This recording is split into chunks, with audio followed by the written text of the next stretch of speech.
मैंने 3 विचित्र स्वप्न देखे हैं। वे इतने रहस्यमयी हैं कि मैं अब तक विचलित हूँ।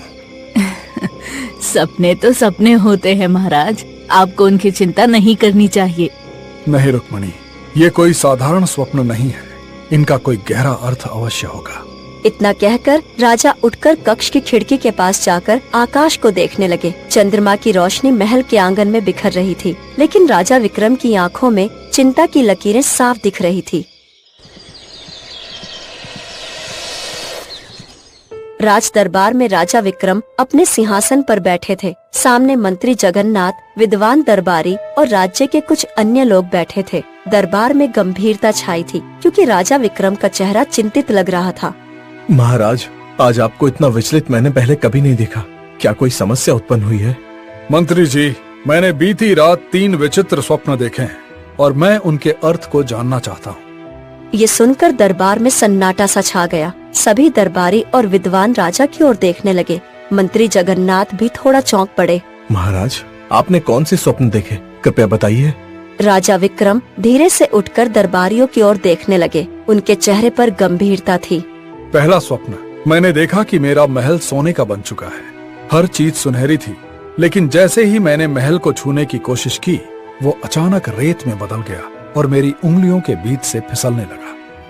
दरबार में हलचल होने लगी। मंत्री जगन्नाथ भी गहरी सोच में पड़ गए। ये तो सचमुच विचित्र स्वप्न है। महाराज, कृपया दूसरा स्वप्न बताइए।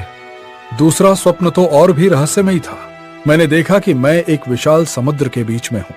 वहाँ एक नाव थी जो बिना पतवार के थी, और अचानक आकाश में काले पक्षियों का झुंड आया। वो नाव के चारों ओर मंडराने लगे, जैसे किसी बड़े अनिष्ट का संकेत दे रहे हों। अब दरबारियों के चेहरे पर डर और जिज्ञासा दोनों थी। ये स्वप्न साधारण नहीं लग रहा था। मंत्री जगन्नाथ अब और भी गंभीर हो गए। महाराज, ये तो सचमुच रहस्यमय स्वप्न है। और आपका तीसरा स्वप्न?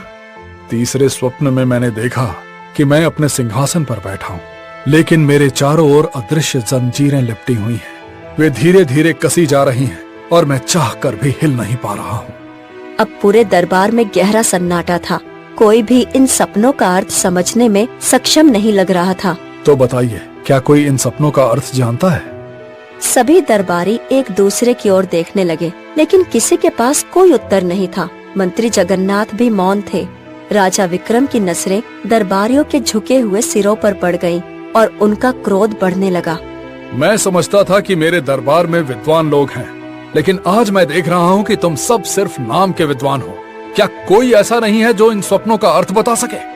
मंत्री जगन्नाथ हिम्मत जुटाकर सिर उठाकर राजा विक्रम की ओर देखकर बोले, महाराज, आपके स्वप्न निश्चित ही गूढ़ संकेत देते हैं, परंतु इनका सही अर्थ केवल कोई महान विद्वान, पुरोहित या कोई सिद्ध पुरुष ही बता सकता है।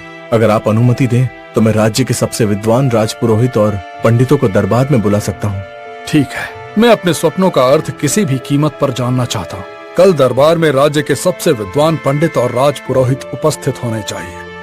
मंत्री जगन्नाथ सिर झुकाकर सहमति में सिर हिलाने लगे। दरबार में गंभीरता छा गई और सभी को अब अगले दिन होने वाली सभा का इंतजार था। राजा विक्रम चिंतित थे और उनके चेहरे पर बेचैनी साफ झलक रही थी। वो इन सपनों के रहस्य को जानने के लिए व्याकुल थे। अगले दिन राजमहल के विशाल दरबार में राजा विक्रम अपने सिंहासन पर बैठे थे। सामने राज्य के सबसे विद्वान राजपुरोहित और एक पंडित बैठे थे। दरबार में अन्य दरबारी और मंत्री जगन्नाथ भी उपस्थित थे।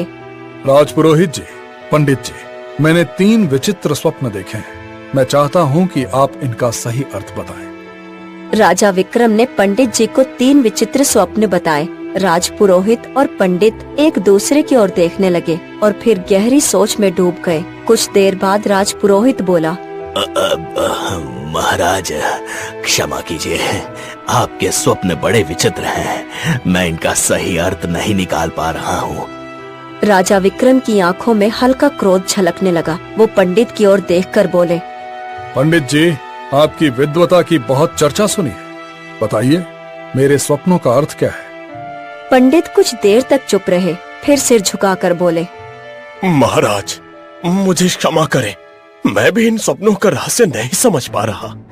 राजा विक्रम का धैर्य जवाब देने लगा। वो क्रोधित होकर सिंहासन से खड़े हो गए। यदि तुम दोनों मेरे स्वप्नों का अर्थ नहीं जानते, तो मेरे दरबार में रहने का क्या औचित्य है? तुरंत दरबार से निकल जाओ। राजपुरोहित और पंडित निराश होकर अपना सिर झुकाते हुए दरबार से बाहर चले गए। कुछ क्षण बाद मंत्री जगन्नाथ राजा विक्रम से धीमे स्वर में बोले, महाराज, मैं एक महान साधु को जानता हूँ। वो रहस्यमय विषयों का ज्ञाता है। संभवतः वो आपके सभी सपनों का अर्थ बता सकते हैं। राजा विक्रम क्रोध में झलकते स्वर में बोले, तो फिर मेरी शक्ल क्यों देख रहे हो? जाओ और उसे अभी राजमहल में लेकर आओ।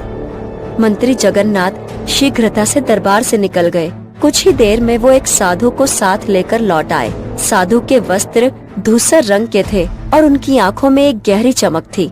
राजा विक्रम अपने 3 विचित्र स्वप्न के बारे में बताते हुए साधु से बोले, साधु बाबा, मैंने यही 3 विचित्र स्वप्न देखे हैं। मुझे इनका सही अर्थ चाहिए। साधु ने अपनी आंखें बंद कर ली और गहरे ध्यान मुद्रा में चले गए। कुछ देर बाद साधु अपनी आंखें खोलकर राजा विक्रम से बोले, महाराज, आपके तीनों स्वप्न आपके और आपके राज्य के भविष्य का संकेत देते हैं। ये शुभ भी हो सकते हैं और अशुभ भी। राजा विक्रम की भौहें तन गई। ये तो मैं भी जानता हूँ, लेकिन इनका वास्तविक अर्थ क्या है? महाराज, मैं इससे अधिक कुछ नहीं कह सकता। ये रहस्य अभी खुलने योग्य नहीं है। राजा विक्रम क्रोधित होकर सिंहासन से खड़े हो गए और साधु की ओर उंगली उठाते हुए बोले, यदि तुम मेरे स्वप्नों का रहस्य नहीं समझ सकते, तो फिर तुम्हारी विद्या किस काम की? निकल जाओ मेरे दरबार से।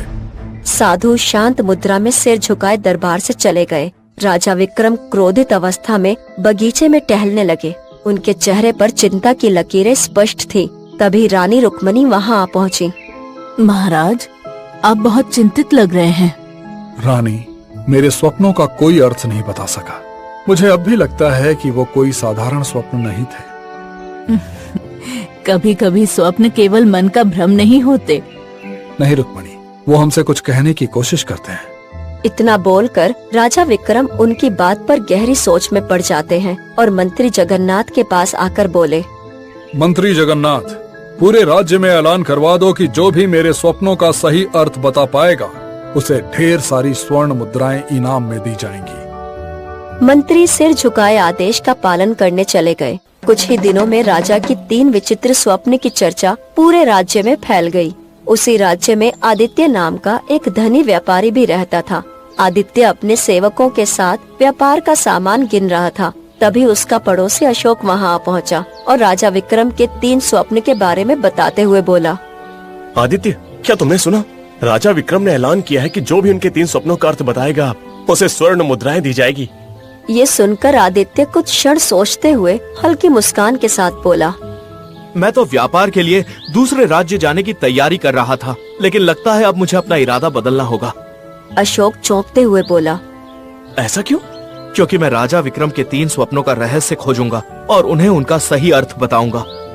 अशोक विस्मय से उसकी ओर देखते हुए बोला, बड़े बड़े विद्वान और साधु भी इन स्वप्नों का अर्थ नहीं बता सके, तो भला तुम कैसे बता पाओगे? ना जाने क्यों, लेकिन मुझे ऐसा लग रहा है कि इन स्वप्नों का कुछ संबंध मेरे जीवन से भी है। अशोक थोड़ा चिंतित स्वर में बोला, सोच समझकर फैसला लेना। राजा विक्रम ने उन सभी विद्वानों को अपमानित करके दरबार से बाहर निकाल दिया है, जो उनके स्वप्नों का अर्थ नहीं बता सके। कहीं ऐसा ना हो कि तुम भी। आदित्य उसकी बातों को अनसुना करके दृढ़ निश्चय के साथ महल की ओर बढ़ गया। राजा विक्रम अपने दरबार में बैठे थे। दरबारियों, मंत्रियों और रानी रुक्मणी की उपस्थिति में आदित्य दरबार में प्रवेश कर गया। कौन हो तुम? महाराज, मेरा नाम आदित्य है और मैं एक व्यापारी हूँ, परंतु मैं यहाँ व्यापार के लिए नहीं, बल्कि आपके 3 स्वप्नों के रहस्य का पता लगाने के लिए आया हूँ। मेरे 3 स्वप्नों का अर्थ जानने की कोशिश कई पंडितों, ज्योतिषियों और राजपुरोहितों ने की है, परंतु वे असफल रहे। और तुम एक व्यापारी होकर ये दावा कर रहे हो? महाराज, जब मैंने आपके 3 स्वप्नों के बारे में सुना, तो जाने क्यों मुझे लगा कि उनका अर्थ मेरे जीवन से भी जुड़ा हुआ है। मुझे इससे फर्क नहीं पड़ता कि मेरे स्वप्नों का अर्थ तुम्हारे जीवन से जुड़ा है या नहीं। मैं तो बस उनके पीछे का रहस्य जानना चाहता हूँ। महाराज, मैं आपके स्वप्नों का रहस्य उजागर कर सकता हूँ, परंतु मेरी एक शर्त है। शर्त? कैसी शर्त? मुझे धन दौलत नहीं चाहिए, पर यदि मैं इन स्वप्नों का रहस्य सुलझा दूं, तो क्या आप अपना राज्य मुझे सौंप देंगे? राजा विक्रम का चेहरा कठोर हो गया। रानी रुक्मणी और मंत्री जगन्नाथ एक दूसरे को देखने लगे। तुम्हारी ये हिम्मत कैसे हुई व्यापारी? राज्य की बागडोर कोई वस्तु नहीं जिसे दांव पर लगाया जाए। महाराज, मैं एक व्यापारी हूँ और व्यापार में हर सौदे की अपनी कीमत होती है, और मैं जानता हूँ कि आप किसी भी कीमत पर अपने स्वप्नों का रहस्य जानना चाहते हैं। यदि आप सहमत नहीं हैं, तो मैं भी ये रहस्य नहीं सुलझाऊंगा। मैं चला जाता हूँ। राजा विक्रम के चेहरे पर गहरी सोच झलकने लगी। कुछ क्षणों की चुप्पी के बाद वो गहरी सांस लेकर निर्णय लेते हुए बोले, मैं तुम्हारी शर्त को पूरी तरह स्वीकार नहीं कर सकता, परंतु मैं अपनी पुत्री चंद्रलेखा का विवाह तुमसे करने का वचन देता हूँ। मेरे पश्चात तुम ही इस राज्य के उत्तराधिकारी बनोगे। आपका प्रस्ताव मुझे स्वीकार है महाराज, किंतु मुझे कुछ दिनों का समय चाहिए।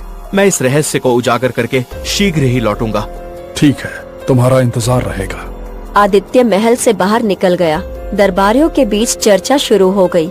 रानी रुक्मणी और मंत्री जगन्नाथ दोनों के चेहरों पर चिंता झलकने लगी। महाराज, क्या आप सचमुच इस व्यापारी को अपना दामाद बनाने का विचार कर रहे हैं? एक अजनबी व्यक्ति पर इतनी जल्दी भरोसा नहीं किया जा सकता महाराज। आदित्य अकेला ऐसा व्यक्ति है जिसने मेरे स्वप्नों का रहस्य जानने की हिम्मत दिखाई है। यदि वो इस रहस्य को सुलझा देता है तो वो केवल व्यापारी नहीं बल्कि एक विद्वान और योग्य व्यक्ति सिद्ध होगा। आदित्य अपने घर लौटकर यात्रा की तैयारी करने लगा।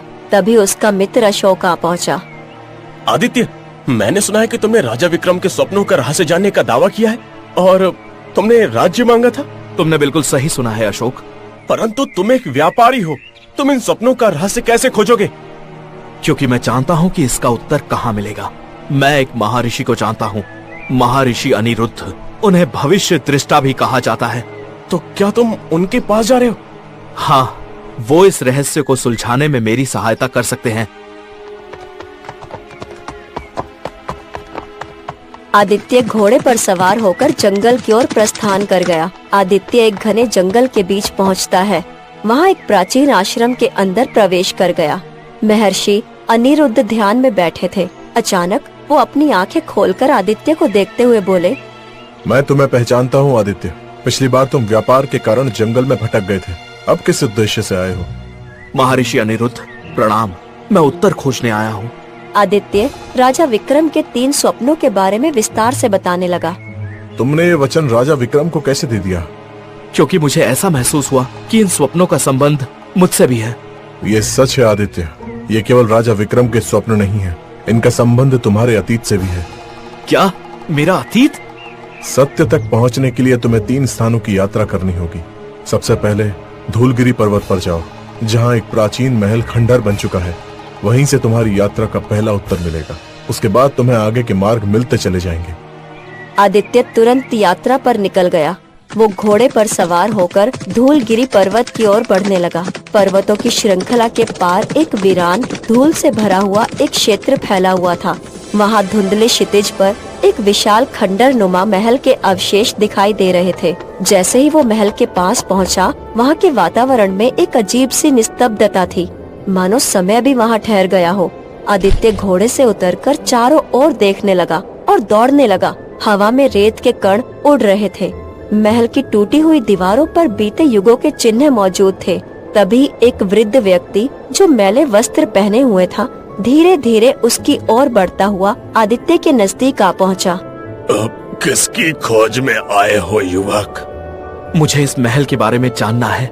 आखिर ये खंडहर क्यों है? वृद्ध हल्की मुस्कान के साथ आदित्य को ऊपर से नीचे तक देखने लगा, जैसे उसे परख रहा हो। कुछ देर बाद वो महल की ओर इशारा करते हुए बोला, ये केवल खंडहर नहीं बल्कि एक अभिशाप का प्रतीक है। कभी इसे स्वर्ण महल कहा जाता था।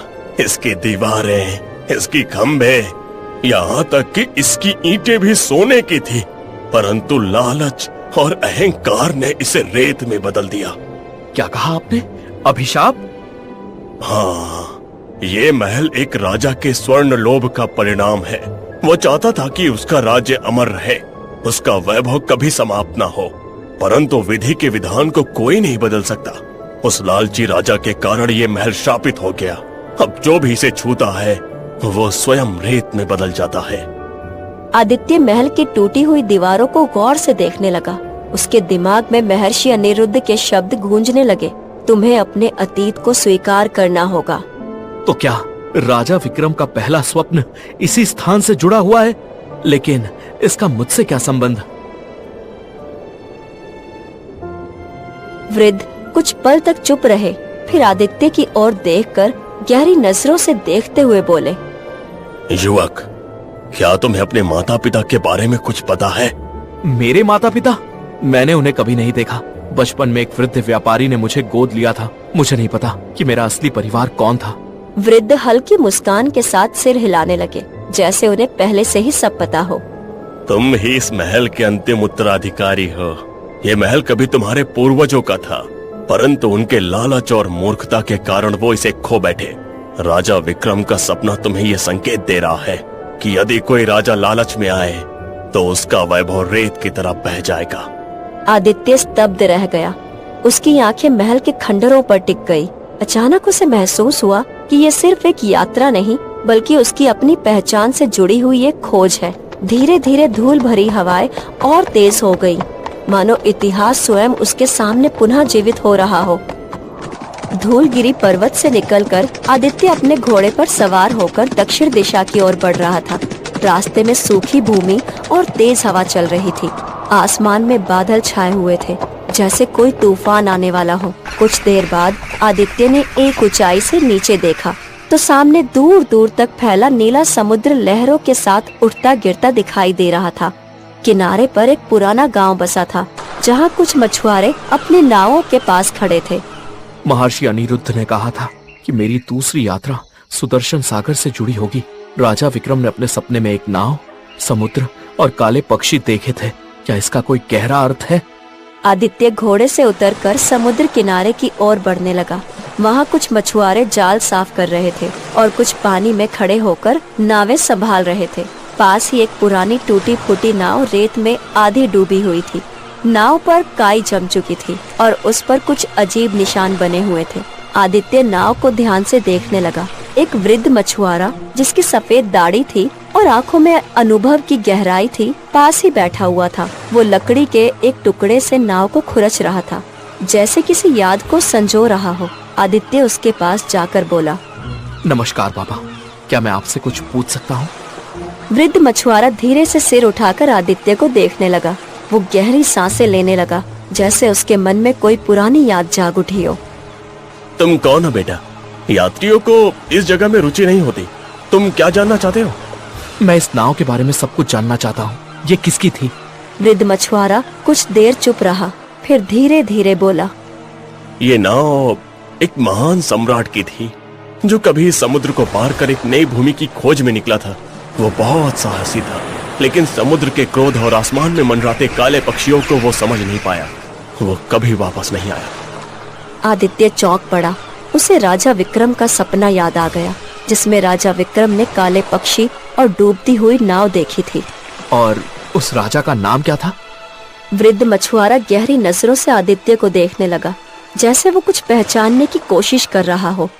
राजा सूर्यसेन। ये नाम सुनते ही आदित्य चौंक पड़ा। उसे अचानक अपने गोद लिए पिता की बातें याद आने लगी। वे भी सूर्यसेन के बारे में बताया करते थे, लेकिन कभी ये नहीं बताया कि उनका क्या हुआ था। राजा सूर्यसेन, ये नाम ये मेरे गोद लिए हुए पिता ने मुझे बताया था। क्या ये मेरे पूर्वज थे? वृद्ध मछुआरा आदित्य के चेहरे पर बदलते भाव देख रहा था। वो हल्की मुस्कान के साथ बोला, लगता है तुम इस नाम को पहले से जानते हो। शायद ये तुम्हारे भाग्य से जुड़ा हो। आदित्य की आंखों में सवाल थे, लेकिन जवाब अभी धुंधले थे। आपने अभी कहा कि वो कभी वापस नहीं आए। क्या आप जानते हैं कि उनके साथ क्या हुआ था? वृद्ध मछुआरा समुद्र की लहरों की ओर देखने लगा। जब राजा सूर्यसेन अपने सैनिकों के साथ समुद्र पार कर रहा था, तब एक भयंकर तूफान आया। उसकी नाव लहरों में फंस गई। तभी आकाश में सैकड़ों काले पक्षी उड़ने लगे और उसकी नाव पर मंडराने लगे। कुछ लोगों ने कहा कि वो पक्षी नहीं थे, बल्कि एक अभिशाप का संकेत थे। जब तूफान शांत हुआ तो राजा और उसकी सेना कहीं नहीं थे। बस ये टूटी फूटी नाव किनारे पर आकर अटक गई। आदित्य नाव के पास चला गया और उसके लकड़ी के हिस्से को छूने लगा। उसने महसूस किया कि ये सिर्फ लकड़ी नहीं, बल्कि एक अधूरी कहानी का हिस्सा थी। उसके मन में राजा विक्रम के स्वप्न की गूंज सुनाई देने लगी। नाव, समुद्र और काले पक्षी। ये स्वप्न तो राजा विक्रम का संकेत दे रहा है कि यदि कोई राजा सावधान न रहा तो वो अपने मार्गदर्शन को खो देगा और संकट में फंस जाएगा। जैसे मेरे पूर्वज समुद्र में खो गए, वैसे ही राजा विक्रम भी अपने राज्य को खो सकते हैं। धन्यवाद बाबा, आपने मेरी बहुत मदद की है। अब मुझे अगली यात्रा पर जाना होगा, मैं चलता हूँ। आदित्य अपने घोड़े पर चढ़कर आगे की यात्रा पर निकल पड़ा। समुद्र की लहरें पीछे छूट गई, लेकिन रहस्य अब और गहरे हो गए थे। रात का समय हो चुका था। आदित्य घने जंगलों के बीच अपने घोड़े पर सवार होकर आगे बढ़ रहा था। आसमान में बादल घिरे थे, हल्की ठंडी हवा बह रही थी। महर्षि द्वारा बताए गए अंतिम गंतव्य की चंद्रशिला गुफा का रास्ता कठिन और दुर्गम था। गहरी घाटियाँ और टेढ़े मेढ़े पहाड़ी मार्गों को पार करते हुए आदित्य आखिरकार उस गुफा के प्रवेश द्वार पर पहुंच गया।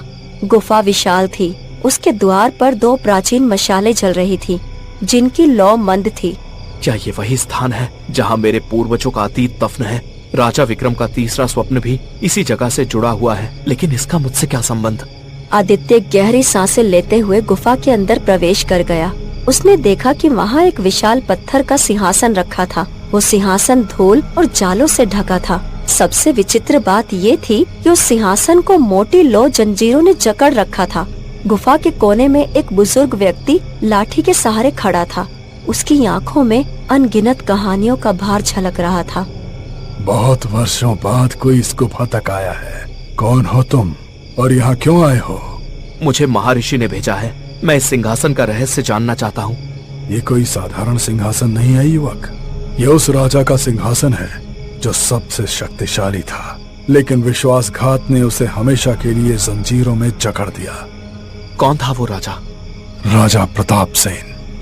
ये नाम सुनते ही आदित्य को एक झटका सा महसूस हुआ। उसके दिमाग में पुराने दृश्य चलने लगे।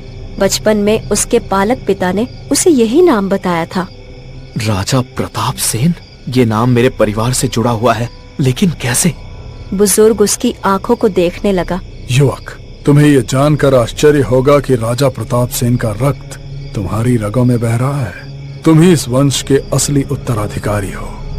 मैं राजा प्रताप सेन का उत्तराधिकारी? ये कैसे संभव है? बहुत वर्ष पहले जब राजा प्रताप सेन पर विश्वासघात हुआ तो उनके छोटे पुत्र को गुप्त रूप से बचाकर दूर भेज दिया गया। समय के साथ उनके वंशज अज्ञात हो गए, लेकिन रक्त की पहचान कभी नहीं मिटती। तुम्हारा आना पूर्व निर्धारित था। तुम्हारी नियति तुम्हें यहाँ तक ले आई है। आदित्य को अब सब कुछ समझ आ चुका था। राजा विक्रम के सपनों का रहस्य केवल उनके राज्य से नहीं बल्कि उससे भी जुड़ा था। तीसरा स्वप्न राजा विक्रम को संकेत दे रहा था कि यदि वो गलत निर्णय लेते हैं तो वो स्वयं अपने भाग्य की जंजीरों में बंध जाएंगे, जैसे मेरे पूर्वज बंध गए थे। आदित्य सिंहासन को देखने लगा। उसने महसूस किया कि यही उसकी सच्चाई थी। आदित्य वापस राजा विक्रम के दरबार में पहुंच गया। सब उसकी बात सुनने को तत्पर थे। महाराज, स्वर्ण महल का रेत बनना लालच से वैभव खो सकता है। नाव और काले पक्षी को देखना गलत दिशा में जाने से संकट बढ़ सकता है। जंजीरों से बंधा सिंहासन गलत निर्णय लेने से राजा अपनी शक्ति खो सकता है। आदित्य, तुम्हारी व्याख्या ने मेरी आंखें खोल दी, लेकिन इनका संबंध तुम्हारे जीवन से भी है। ये कैसे संभव है?